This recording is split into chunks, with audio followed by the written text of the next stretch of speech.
वाहेगुरु जी का खालसा वाहेगुरु जी की फतेह। गुरु प्यारी साध संगत जी, दुनिया नूं तारदे होए धन धन श्री गुरु नानक देव जी भाई मरदाने जी दे नाल दौलताबाद नगर विच पहुँचे। जदों गुरु जी नगर दे मुख बाजार विचों जा रहे सन तां भाई मरदाना जी दी नज़र एक सेठ ते पई। ਉਹ अपनी दुकान विच बड़े आराम नाल गद्दी ते बैठ के अपना व्यापार कर रहा सी। उस दे नौकर उस दी आग्या अनुसार काम करन दे विच व्यस्त सन। भाई मरदाना जी दे मन विच उस समय एक विचार पैदा होया ते ਉਹ सोचण लग्या। भाई मरदाने जी नूं सोचदियां वेख के गुरु जी कहण लगे, भाई मरदानिया, हर किसे नूं कोई ना कोई दुख जरूर हुंदा है। सिर्फ ਉਹੀ मनुख सुखी है जो परमात्मा दी रजा विच रहिंदा है, अर्थात कोई गला सिकवा नहीं करदा। फिर भाई मरदाना जी ने अपने मन दा विचार धन धन श्री गुरु नानक देव जी नूं कहा, गुरु जी मैनू तां ਇਹ सेठ हर स्थिति तो खुश दिखाई देंदा है। ਇਹ सेठ दुखी नहीं हो सकता। इस दे कोल सारे प्रकार के साधन हैं। इस तो बाद धन धन श्री गुरु नानक देव जी महाराज ने भाई मरदाने जी नूं कहा कि अगर तैनू यह सेठ सुखी दिखाई देंदा है तां जाओ उसका हाल पुछ लो। गुरु प्यारिओ, तद भाई मरदाना जी गुरु जी की यह गल सुन के उस सेठ कोल चला गया ते जाके उसनूं कहा कि तुसी बहुत सुखी दिखाई देंदे हो। तुसी किहड़े पुण्य कीते हैं जिस दे नाल तुसी इन्ना सुख जीवन व्यतीत कर रहे हो ते तुहानू यह सुख प्राप्त होया है। फिर उसने भाई मरदाने जी नूं एक फकीर दे वस्त्रां विच वेख के नमस्कार कीती ते अपने दुखां दे बारे दसण लगा कि इस संसार दे विच मेरे जिन्ना कोई दुखी नहीं है। मेरे दुखी होण दे कुछ इस तरह के कारण हैं जो कि किसी नूं दसे नहीं जा सकते, ते मैं तुहानू किस तरह दसां। तद भाई मरदाना जी ने उस दी यह गल सुन के उसनूं कहा कि मेरे नाल एक पूर्ण संत हैं, तुसी उन्हां दे नाल अपने दुख साझा करो। गुरु जी तुहाडे दुख जरूर दूर कर देणगे। गुरु प्यारिओ, भाई मरदाना जी दी यह गल सुन के उस सेठ ने गुरु जी नूं मिलण दी इच्छा जाहिर की। फिर उसने धन धन श्री गुरु नानक देव महाराज जी दे कोल जाके बेनती की, महाराज तुसी मेरे उपर भी किरपा करो, मेरे दुखां दा निवारण करो, मेरे भी दुख दूर कर दिओ जी। फिर उसने गुरु जी नूं दस्या कि मेरे घर जो मेरी पत्नी है, मैं उस दे नाल बहुत प्रेम प्यार करदा सी। एक दिन वह बीमार हो गई। मैं उसका बहुत इलाज करवाया पर उसकी बीमारी होर वधदी गई। रोग का इलाज नहीं हो सकिया। वह बहुत कमज़ोर हो गई जिस दे कारण उस दे बचण की उम्मीद ना रही। फिर मैनू उस दिन की चिंता होने लगी। फिर मैं मौत के डर तो उस समय बहुत पुण्य दान किया। एक दिन मैं रोंदा होया उस दे कोल जाके बैठ गया। उसने मैनू रोंदे हुए देख के कहा कि तुसी क्यों रोंदे हो, तुसी मेरी चिंता क्यों करदे हो, तुहाडे कोल किसी चीज़ की कमी नहीं है। अगर मैं मर भी गई तां तुसी किसी होर औरत दे नाल विआह कर लेना ते उस दे नाल प्रेम प्यार कर लेना। जिस तरह समा बीतेगा तुसी उस दे नाल खुश रहन लग जाओगे। फिर तुहानू मेरी याद कदे नहीं आएगी। फिर परमात्मा की किरपा दे नाल उस समय दे बाद मेरी पत्नी तंदुरुस्त हो गई। जदों वह चंगी तरह दे नाल ठीक हो गई तां वह पराए मर्दां दे नाल प्रेम प्यार करन लग पई। वह जिस तरह दे मर्द नूं चाहुंदी सी उस नूं ही बुला लैंदी सी।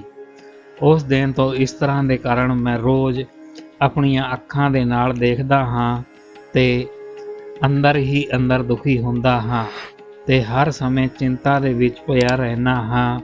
ਇਸ ਲਈ ਮੈਂ ਕਹਿਣਾ ਹਾਂ ਕਿ ਇਸ ਸੰਸਾਰ ਦੇ ਵਿੱਚ ਮੇਰੇ ਜਿੰਨਾ ਕੋਈ ਦੁਖੀ ਨਹੀਂ ਹੈ, ਕਿਉਂਕਿ ਮੇਰੇ ਕੋਲ ਇਸ ਦੁੱਖ ਦਾ ਕੋਈ ਉਪਾਅ ਨਹੀਂ ਹੈ। ਗੁਰੂ ਪਿਆਰਿਓ, ਫਿਰ ਧੰਨ ਧੰਨ ਸ੍ਰੀ ਗੁਰੂ ਨਾਨਕ ਦੇਵ ਮਹਾਰਾਜ ਜੀ ਨੇ ਉਸ ਦੇ ਵਿਚਾਰ ਸੁਣ ਕੇ ਵਚਨ ਕੀਤੇ ਕਿ ਪਿਛਲੇ ਜਨਮ ਦੇ ਵਿੱਚ ਜਿਸ ਤਰ੍ਹਾਂ ਦੇ ਕਰਮ ਕੀਤੇ ਹਨ, ਉਸ ਦੇ ਆਧਾਰ ਤੇ ਇਸ ਜਨਮ ਵਿੱਚ ਸੁੱਖ ਤੇ ਦੁੱਖ ਭੋਗ ਰਹੇ ਹੋ।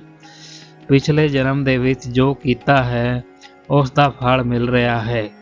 ਦਾਨ ਪੁੰਨ ਕਰਨ ਦੇ ਨਾਲ ਸੁੱਖ ਪ੍ਰਾਪਤ ਹੁੰਦਾ ਹੈ ਤੇ ਪਾਪ ਕਰਨ ਦੇ ਨਾਲ ਦੁੱਖ ਮਿਲਦਾ ਹੈ। ਜਿੰਨੇ ਵੀ ਜੀਵ ਹਨ ਉਹ ਜਿਸ ਤਰ੍ਹਾਂ ਦੇ ਕਰਮ ਕਰਦੇ ਹਨ ਉਸ ਤਰ੍ਹਾਂ ਦਾ ਹੀ ਫਲ ਪਾਉਂਦੇ ਹਨ। ਜਿਸ ਨੇ ਜਿਸ ਤਰ੍ਹਾਂ ਦੇ ਕੰਮ ਕੀਤੇ ਹਨ ਉਸ ਨੂੰ ਭੁਗਤੇ ਬਗੈਰ ਛੁਟਕਾਰਾ ਨਹੀਂ ਮਿਲ ਸਕਦਾ। ਇੱਕ ਗੱਲ ਚੰਗੀ ਤਰ੍ਹਾਂ ਦੇ ਨਾਲ ਸਮਝ ਲਓ, ਸੰਸਾਰ ਦੇ ਵਿੱਚ ਜਿੰਨੇ ਵੀ ਗਿਆਨੀ ਪੁਰਖ ਹੋਏ ਹਨ ਉਹ ਇੱਕ ਗੱਲ ਜਾਣਦੇ ਹਨ ਕਿ ਇਸ ਸਰੀਰ ਨੇ ਸਾਡੇ ਨਾਲ ਸਦਾ ਨਹੀਂ ਰਹਿਣਾ। ਇਸ ਸੰਸਾਰ ਦੇ ਵਿੱਚ ਆਨੰਦ ਤੇ ਸੁੱਖ ਦਿਖਾਈ ਨਹੀਂ ਦਿੰਦੇ। ਜਿਹੜੇ ਗਿਆਨੀ ਪੁਰਖ ਹਨ ਉਹ ਸਦਾ ਹੀ ਆਨੰਦ ਦੇ ਵਿੱਚ ਰਹਿੰਦੇ ਹਨ। ਸੁੱਖ ਤੇ ਦੁੱਖ ਨਿਰੰਕਾਰ ਦੀ ਮਰਜ਼ੀ ਦੇ ਨਾਲ ਆਉਂਦੇ ਹਨ, ਕਿਉਂਕਿ ਨਿਰੰਕਾਰ ਕਦੇ ਵੀ ਕਿਸੇ ਦੇ ਨਾਲ ਬੁਰਾ ਨਹੀਂ ਕਰਦਾ। ਜਦੋਂ ਵੀ ਤੁਹਾਡੇ ਉੱਪਰ ਕੋਈ ਮੁਸੀਬਤ ਆ ਜਾਵੇ, ਸਾਨੂੰ ਉਸ ਨੂੰ ਨਿਰੰਕਾਰ ਦੀ ਮਰਜ਼ੀ ਹੀ ਸਮਝਣੀ ਚਾਹੀਦੀ ਹੈ, ਕਿਉਂਕਿ ਉਸ ਦੇ ਵਿੱਚ ਵੀ ਸਾਡਾ ਭਲਾ ਹੀ ਹੁੰਦਾ ਹੈ। ਜਿਸ ਤਰ੍ਹਾਂ ਦੇ ਅਸੀਂ ਪਾਪ ਕੀਤੇ ਹੁੰਦੇ ਹਨ ਉਹ ਦੂਰ ਹੋ ਜਾਂਦੇ ਹਨ। ਜਿਹੜੇ ਜੀਵ ਪਰਮਾਤਮਾ ਦੀ ਭਗਤੀ ਦੇ ਵਿੱਚ ਲੱਗੇ ਹਨ ਉਹ ਇਸ ਗੱਲ ਨੂੰ ਚੰਗੀ ਤਰ੍ਹਾਂ ਦੇ ਨਾਲ ਮੰਨ ਕੇ ਚੱਲਦੇ ਹਨ ਕਿ ਦੁੱਖ ਦੇ ਆਉਣ ਦੇ ਨਾਲ ਸਾਡੇ ਪਾਪ ਸਮਾਪਤ ਹੋ ਜਾਂਦੇ ਹਨ। ਗੁਰੂ ਪਿਆਰਿਓ, ਫਿਰ ਉਸ ਨੇ ਸੱਚੇ ਪਾਤਸ਼ਾਹ ਧੰਨ ਧੰਨ ਸ੍ਰੀ ਗੁਰੂ ਨਾਨਕ ਦੇਵ ਜੀ ਨੂੰ ਕਿਹਾ, ਮਹਾਰਾਜ ਜੀ ਤੁਸੀਂ ਮੇਰੇ ਨਾਲ ਮੇਰੇ ਘਰ ਚੱਲੋ।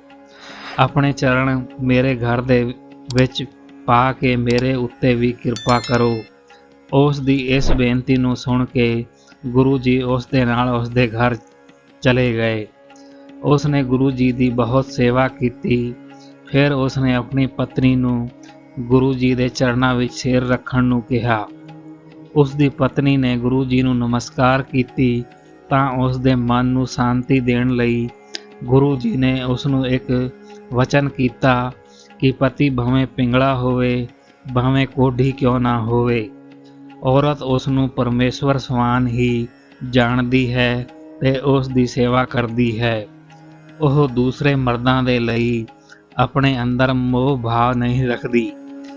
ਜਿਹੜੀ ਔਰਤ ਆਪਣੇ ਪਤੀ ਨੂੰ ਛੱਡ ਕੇ ਦੂਸਰੇ ਮਰਦਾਂ ਦੇ ਵੱਲ ਆਕਰਸ਼ਿਤ ਹੁੰਦੀ ਹੈ, ਉਸ ਦੇ ਨਾਲ ਪ੍ਰੇਮ ਪਿਆਰ ਕਰਦੀ ਹੈ, ਉਸ ਨੂੰ ਜਮਦੂਤ ਅੰਤਿਮ ਸਮੇਂ ਦੇ ਵਿੱਚ ਖਿੱਚ ਕੇ ਲੈ ਜਾਂਦੇ ਹਨ ਤੇ ਉਸ ਨੂੰ ਬਹੁਤ ਸਜ਼ਾ ਦਿੰਦੇ ਹਨ। ਉਸ ਸਮੇਂ ਦੇ ਵਿੱਚ ਉਸ ਦੀ ਕੋਈ ਵੀ ਪੁਕਾਰ ਸੁਣੀ ਨਹੀਂ ਜਾਂਦੀ।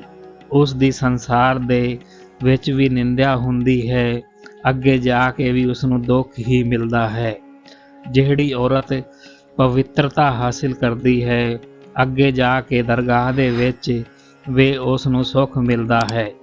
ਗੁਰੂ ਪਿਆਰਿਓ, ਮਹਾਰਾਜ ਜੀ ਦੀਆਂ ਇਹ ਗੱਲਾਂ ਸੁਣ ਕੇ ਉਸ ਨੇ ਗੁਰੂ ਜੀ ਦੇ ਚਰਨਾਂ ਵਿੱਚ ਦੁਬਾਰਾ ਮੱਥਾ ਟੇਕਿਆ ਤੇ ਕਿਹਾ, ਗੁਰੂ ਜੀ ਮੈਂ ਬਹੁਤ ਪਾਪ ਕੀਤੇ ਹਨ, ਕਿਰਪਾ ਕਰਕੇ ਮੈਨੂੰ ਬਖਸ਼ ਦਿਓ। ਤਦ ਗੁਰੂ ਜੀ ਨੇ ਕਿਹਾ ਕਿ ਤੇਰੇ ਪਿਛਲੇ ਕੀਤੇ ਹੋਏ ਪਾਪ ਮਾਫ ਕਰ ਦਿੱਤੇ ਹਨ। ਹੁਣ ਕੋਈ ਵੀ ਇਸ ਤਰ੍ਹਾਂ ਦਾ ਕਰਮ ਨਹੀਂ ਕਰਨਾ। ਆਪਣੇ ਪਤੀ ਦੀ ਆਗਿਆ ਦੇ ਵਿੱਚ ਹੀ ਰਹੋ। ਸੁੱਖ ਦੇਣ ਵਾਲੇ ਪਰਮਾਤਮਾ ਦਾ ਸਿਮਰਨ ਕਰੋ। ਇਸ ਤਰ੍ਹਾਂ ਗੁਰੂ ਜੀ ਨੇ ਉਸ ਨੂੰ ਉਪਦੇਸ਼ ਦਿੱਤਾ ਤੇ ਉਸ ਤੋਂ ਬਾਅਦ ਗੁਰੂ ਜੀ ਦੁਨੀਆ ਦਾ ਭਲਾ ਕਰਨ ਲਈ ਅੱਗੇ ਚੱਲ ਪਏ। ਸੋ ਗੁਰੂ ਪਿਆਰੀ ਸਾਧ ਸੰਗਤ ਜੀ, ਹੋਈਆਂ ਭੁੱਲਾਂ ਚੁੱਕਾਂ ਦੀ ਖਿਮਾ ਬਖਸ਼ਣੀ। ਵੀਡੀਓ ਨੂੰ ਲਾਈਕ ਕਰਨਾ, ਯਾਰਾਂ ਦੋਸਤਾਂ ਨਾਲ ਸ਼ੇਅਰ ਕਰਨਾ, ਕਮੈਂਟ ਕਰਨਾ। ਜੇ ਚੈਨਲ ਤੇ ਨਵੇਂ ਹੋ ਤਾਂ ਚੈਨਲ ਨੂੰ ਸਬਸਕ੍ਰਾਈਬ ਜ਼ਰੂਰ ਕਰ ਲੈਣਾ ਜੀ। ਵਾਹਿਗੁਰੂ ਜੀ ਦਾ ਮਿਹਰ ਭਰਿਆ ਹੱਥ ਸਦਾ ਹੀ ਤੁਹਾਡੇ ਸਿਰ ਤੇ ਰਹੇ। ਵਾਹਿਗੁਰੂ ਜੀ ਕਾ ਖਾਲਸਾ, ਵਾਹਿਗੁਰੂ ਜੀ ਕੀ ਫਤਿਹ।